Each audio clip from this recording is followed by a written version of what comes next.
We cry, we cry, you are holy, oh so holy.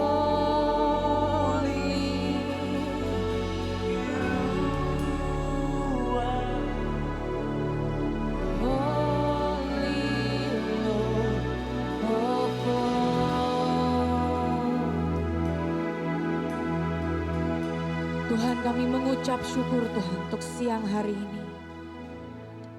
Kami sungguh-sungguh mengucap syukur dari hati kami yang terdalam, kami mengucap syukur. Untuk segala hal yang Kau berikan dalam hidup kami. Untuk segala hal, untuk setiap kesempatan demi kesempatan Tuhan. Tuhan, kami mengucap syukur untuk semua cinta. Kami mengucap syukur untuk setiap keluarga yang mungkin tidak sempurna Tuhan. Kami mengucap syukur untuk setiap cinta dan kesempatan yang Kau berikan hari demi hari buat setiap kami. Berapa kali kami jatuh tapi toh Kau Tuhan yang tetap kembali mengangkat setiap kami Tuhan.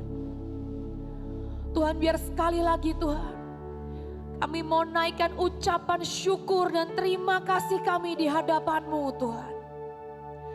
Kami percaya Tuhan, Kau Tuhan yang ajaib, Kau Tuhan yang tidak pernah tinggal diam dalam hidup kami. Kami tahu Tuhan, Kau Tuhan yang hidup, yang mendengar setiap doa-doa kami Tuhan. Kau Tuhan yang selalu mengawasi hari demi hari. Dan Kau Tuhan yang adil, yang menghitung setiap yang kami lakukan. Terima kasih Tuhan, biar sekali lagi biar Roh-Mu yang berbicara di tengah-tengah kami. Biar sekali lagi Kau Tuhan yang berbicara di tengah-tengah kami. Bukan manusia Tuhan. Bukan untuk menyenangkan manusia, tapi biar Kau sendiri Tuhan yang berbicara dan menembusi setiap hati dan jiwa kami yang sampai yang terdalam. Terima kasih Tuhan, terima kasih Tuhan. Di dalam nama Tuhan Yesus kami berdoa dan mengucap syukur. Amin. Boleh duduk semuanya, silakan duduk. Shalom. Shalom saudara, satu sekalian, anak muda ini ya, saudara sekalian sampai lupa. Shalom anak muda. Shalom lah, luar biasa. Apa kabarnya? Luar biasa, yes ya. Default ya, jawabannya default, nggak apa-apa.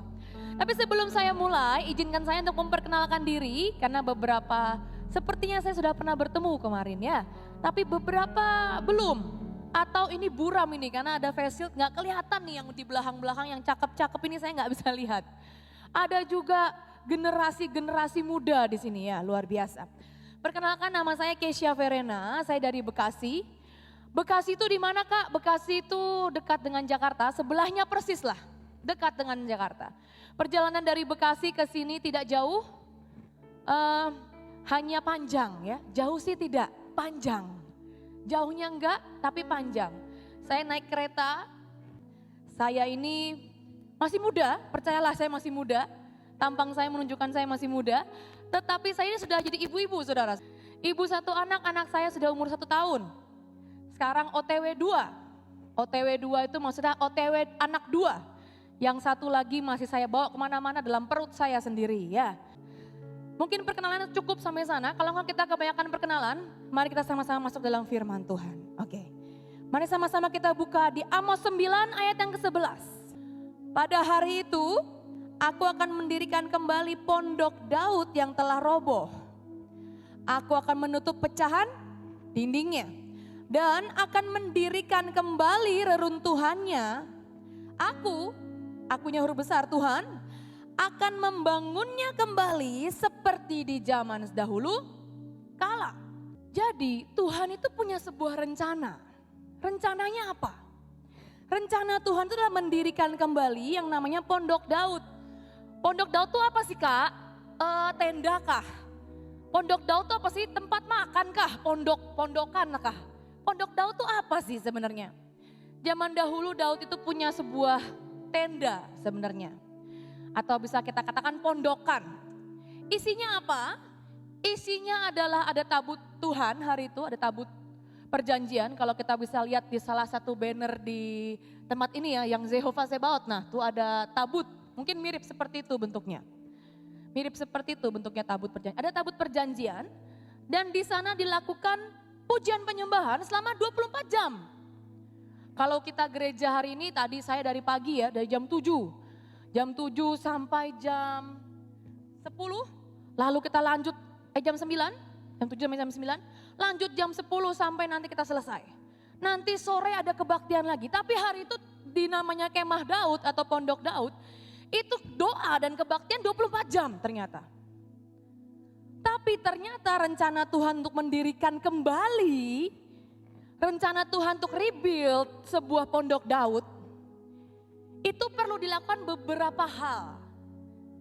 Beberapa hal, contoh, saya ini waktu kecil sangat suka bermain Lego. Saya nggak tahu apakah adik-adik sekarang suka main Lego. Ada yang suka sama saya seperti saya suka main Lego, ada? Atau nggak tahu Lego itu apa? Susun-susun balok gitu loh. Wah gitu loh, uno stako, tahu? Ada yang tahu? Tahu Kak, tahu, jangan malu-malu gitu loh. Hari itu saya ingat banget saya main Lego. Dan yang saya harus pastikan adalah jangan sampai ada retakan atau jangan sampai legonya itu nggak saling mengikat satu dengan yang lain. Kalau dia nggak mengikat, maka kalau ketendang sedikit akan hancur dan runtuh. Waktu kecil juga saya suka, permainan yang saya suka adalah menyusun kardus-kardus yang ada di rumah. Jadi mama saya ini suka kerjaannya adalah packaging, jadi banyak kardus di rumah, banyak sekali. Yang saya suka kerjakan adalah bukan nyusun dan bantuin mama saya sebenarnya. Saya buat rumah-rumahan dari kardus-kardus, jualan nama saya susun-susun. Dan yang harus dipastikan adalah jangan sampai ada yang pecah atau ada yang bolong di bagian bawah. Atau di bagian-bagian yang penting. Kalau itu sampai bolong, kalau sampai itu ada celah, maka temboknya runtuh. Tapi sekali lagi Tuhan berkata seperti ini di Amos 9 ayat 11. Tuhan akan menutup pecahan dindingnya dan akan mendirikan kembali reruntuhannya. Dan Tuhan, akunya huruf besar, akan membangunnya. And he will rebuild seperti yang zaman dahulu kala. Nah, ada sebuah gambar yang sudah saya siapkan. Mungkin media bisa tampilkan di layar gambar yang sudah saya siapkan tadi sembari menunggu. Ya, tampilkan aja ya. Muka saya nggak apa-apa, yang penting gambarannya kelihatan ya. Ada sebuah seni di Jepang. Seninya itu adalah menutup pecahan dari porselen. Jadi mereka ini punya seniman-seniman di sana, punya seni namanya seni kintsugi. Seni ini menggunakan bahan porselen, jadi kalau piring itu kalau masih utuh dia nggak suka seniman ini. Piringnya tuh harus dipecahin dulu, sampai kalau kita lihat di gambar ini dia retak-retak. Lalu dia ini akan menyambung pecahan demi pecahan ini dengan emas. Piringnya ini harus pecah. Semua yang berbentuk porselen, semua yang pecah dia akan kumpulkan. Semua yang rusak akan dia kumpulkan. Semua yang udah jelek, yang mungkin orang kalau piring pecah dibuang nggak? Dibuang. Tapi seniman ini berbeda. Setiap kali ada benda yang pecah dia kumpulkan dan dia simpan. Ajaibnya adalah dia sambung pecahan demi pecahan itu dengan emas. Kalau kita bisa lihat di gambar, itu gold 24 karat asli. Itu dia sambung menggunakan lem khusus dan dilapisi emas. Dan kalian tahu harga piringnya waktu dia sebelum pecah mungkin paling mahal. Saya tuh pernah belanja piring waktu saya punya rumah awal-awal. Paling mahal paling berapa sih? 1 juta tuh udah dapat satu set biasanya. Anak-anak mungkin kayak, oh saya mah belanjanya di Shopee biasanya bukan itu Kak. Saya belanja Jedi Hercules Kak, bukan apa namanya, bukan piring yang saya belanja, nanti tunggu umurmu lah. Kamu akan melihat piring-piring itu akan sangat indah dan setiap kali diskon pengen belanja. Tapi sekarang belum, gak apa-apa. Mungkin piring-piring yang dijual satu piring itu paling mahal berapa sih? 100.000 sampai 1 juta. Tapi begitu piring itu pecah, saat piring itu pecah dan di tangan seniman yang tepat, dia akan kumpulkan semua pecahan dan dia sambung dengan emas. Dan kalian harus tahu harganya berapa saat sudah disambung. Harganya naik 10 kali lipat. Dari yang anggapan saya ya, kalau satu piring 1 juta, kalau itu emas asli, dilapisi emas ya, bukan benar-benar full emas, cuma dilapisi emas. Itu harga satu piring makan ke lo. Jadi 10 juta, itu yang paling murah. Tiba-tiba itu bukan jadi, maaf kata, bukan buat kita makan sate belora lagi saudara. Bukan buat kita makan rawon lagi. Tapi piringnya nih masuk jadi karya seni di museum-museum ternama. Tiba-tiba semua orang mau foto sama piring, ya foto sama piring, nggak bisa bayang gak sih? Aduh Kak Kesya, aku pengen banget foto sama piring. Siapa yang mau foto sama piring di dunia ini? Siapa coba? Tapi hari itu waktu piring itu pecah dan diambil oleh orang yang tepat. Orang-orang di Jepang belanja, rebutan, dilelang, piring pecah yang disambung pakai emas. Bisa bayangin gak? Tapi sekali lagi Tuhan itu ingin setiap kita itu rebuild hidupnya. Dan Tuhan bilang Tuhan sendiri yang akan menutup pecahan dindingnya. Dan siapa seniman itu? Tuhan. Menurut saya hidup kita ini tidak ada yang sempurna. Siapa di sini yang bisa berani berkata, saya ini paling sempurna Kak dari seluruh ruangan ini. Saya aja gak berani kok. Setiap hidup kita ini gak ada yang sempurna, ada yang retak di dalamnya. Tapi di tangan Tuhan, dia tambahin emas. Di tangan Tuhan, dia promosikan kita. Tiba-tiba orang mau foto sama kita. Tiba-tiba orang menghargai kita. Bukan karena kitanya bagus, kita piring. Tapi karena tiba-tiba ada seniman yang menghampiri hidup kita. Ada seniman yang mendatangi hidup kita. Dan merebuild piring yang hancur menjadi piring yang sangat mahal harganya. Hari ini kakak mau cerita seperti ini. Kemah Daud, Tuhan berkata Tuhan akan memperbaiki dan merebuild kemah Daud di akhir zaman. Dia gak cari gedung, tapi menurut saya siapa yang menutup hari itu pecahan-pecahan dinding yang ada di kemah Daud? Menurut saya ada banyak orang, ada banyak hal. Bukan tembok, ini bicara bukan soal tembok. Tapi yang menutup pecahan-pecahan itu menurut saya adalah saudara dan saya. Karena kemah Daud tidak pernah berbicara tentang gedung. Kemah Daud bukan gedung juga, dia tenda. Kemah Daud tidak pernah berbicara tentang seberapa kamu hebat, seberapa kamu punya uang, seberapa engkau berprestasi. Tetapi kemah ini yang dipunyai sama Daud, ini berbicara tentang orang-orang yang di dalamnya. Kemah Daud itu bukan gedung, bukan sesuatu yang wow. Tapi kemah Daud itu berbicara tentang orang-orang di dalamnya. Nah, saya akan bahas satu persatu. Ada beberapa tipe yang sebenarnya mereka adalah orang-orang yang ada dalam kemah Daud. Yang pertama adalah Bani Yedutun. Siapa itu Kak? Orang Jawa atau bukan? Bukan, orang Israel. Bani Yedutun. Bani Yedutun ini adalah keturunan Lewi atau keturunan para imam. Kalau misalkan dipermudah bahasanya, imam itu adalah orang-orang yang melayani bait Tuhan, kemah suci dari sejak zamannya Musa. Kalau kita lihat sekarang mungkin inilah para pelayan-pelayan mimbar ini, para pelayan-pelayan mesbah ini. Bani Yedutun inilah salah satu dari keturunannya Lewi. Anaknya Lewi lewat jalurnya, bapaknya adalah Merari namanya. Kak itu siapa itu Kak? Gak usah dihafal namanya. Tapi kalian perlu tahu. Merari itu arti nama Merari yang pertama itu adalah pahit.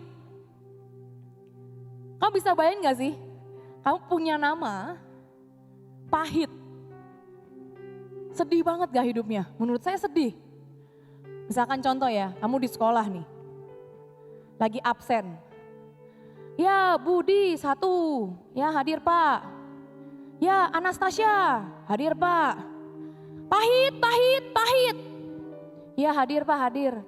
Itu namamu, Pahit. Bisa bayangin gak? Ini orang dari keturunan yang ayahnya, akeknya, yang namanya itu Pahit.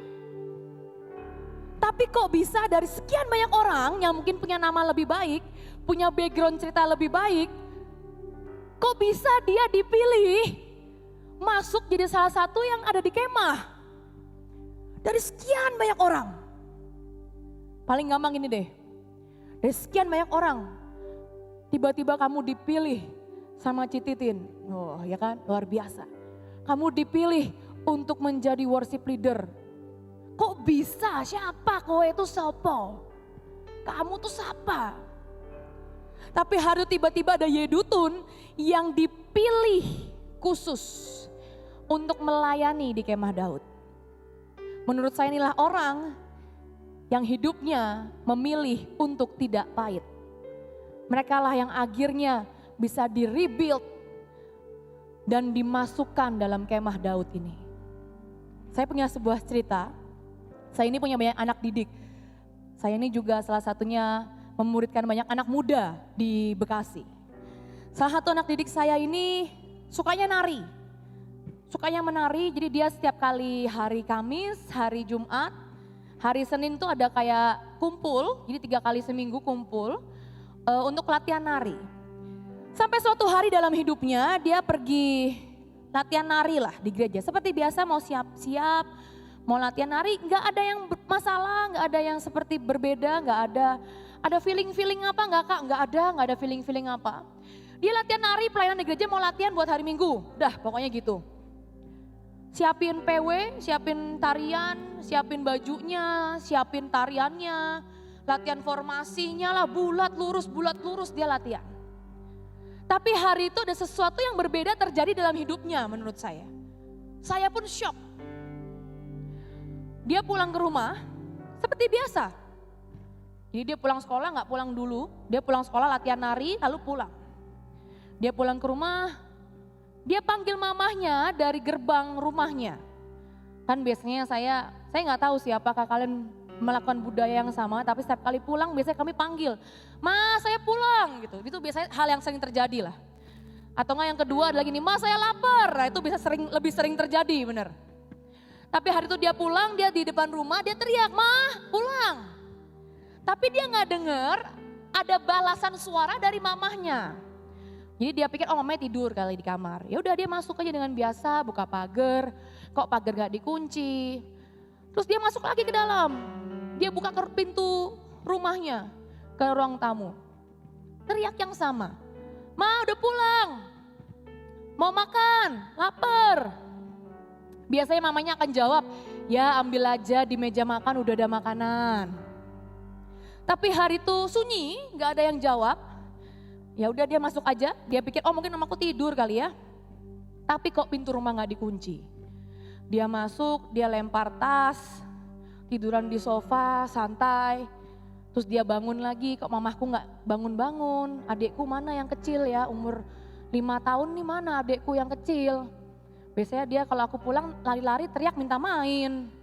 Ini tidur siang semua apa gimana ya, ini udah sore ya kok tidurnya kelamaan. Akhirnya dia penasaran juga, dia nyari ke kamar mamanya. Waktu dia buka jegrek, dia kaget banget, dia histeris dan dia teriak karena maaf kata mamahnya dan adiknya sudah terkapar mamahnya ada di kasur, adiknya di lantai, anak 5 tahun. Itu udah seperti kejadian yang meruntuhkan hidupnya. Itu darah tuh di mana-mana. Kasur tuh penuh darah. Saya nggak melebih-lebihkan, tapi ini kita asli. Darah tuh di mana-mana. Maaf kata mamahnya dan adiknya umur 5 tahun. 5 tahun. Itu sudah tidak bernyawa saudara. Sudah tidak bernyawa, dia teriak, dia shock. Kamu bisa bayangin, kamu pulang sekolah. Kamu nyari mamamu kayak nggak ada something happen, kayak nggak ada sesuatu yang terjadi. Buka kamar mamamu tergelepar dengan darah-darah itu. Saya nggak bisa bayangin itu apa rasanya dan seperti apa sakitnya, saya nggak ngerti. Dia histeris teriak-teriak sampai nggak tahu mau telepon siapa, udah nggak tahu lah, udah nggak bisa mikir. Ternyata selidik demi selidik ada pencurian di rumahnya. Tapi juga anehnya nggak ada barang yang dicuri, jadi mungkin pembunuhan kalau menurut saya. Jadi papahnya memang ada kerjasama dengan oknum-oknum tertentu dan sempat bermasalah. Jadi mungkin ini pembunuhan karena yang dicuri TV nggak diambil, HP nggak diambil, uang juga nggak diambil. Jadi aneh, ini apa? Dan pencuri ini masuk, ternyata dia tusuk. Yang saya ingat itu ada 7 tusukan. Saya nggak berani lihat juga saudara sejujurnya. Yang saya ingat ada di leher, sempat dipukul di kepala, sempat di badan, di perutnya berapa kali. Tapi yang menyedihkannya juga adiknya juga terima tusukan yang sama, walaupun nggak 7 tapi 5 tusukan. 5 tahun nak, ini 5 tahun, anak 5 tahun. Karena adiknya mencoba untuk bantu mamahnya waktu mamanya diserang. Mamanya udah suruh adiknya sembunyi di lemari, tapi adiknya kan laki-laki ya dia, pria. Umur 5 tahun keluar dari lemari coba bantu mamanya. Akhirnya dua-duanya lewat. Mama sama anaknya 5 tahun. Anak ini perempuan, dia jerit-jerit. Dia teriak-teriak, dia sempat marah lah sama Tuhan. Tuhan, aku tuh pelayanan. Aku tuh pergi pelayanan loh Tuhan. Aku tuh pergi latihan nari untuk hari Minggu Tuhan. Tapi kok aku pulang kayak Engkau gak jaga keluargaku, bahkan oke lah kalau mamaku tuh maaf kata meninggal karena dia sakit dan emang sudah umur. Aku lebih rela Tuhan. Tapi kalau ini maaf kasus pembunuhan itu ditusuk.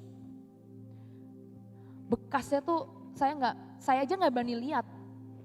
Waktu dimandikan tuh saya rada gak sanggup lihat karena hancur banget.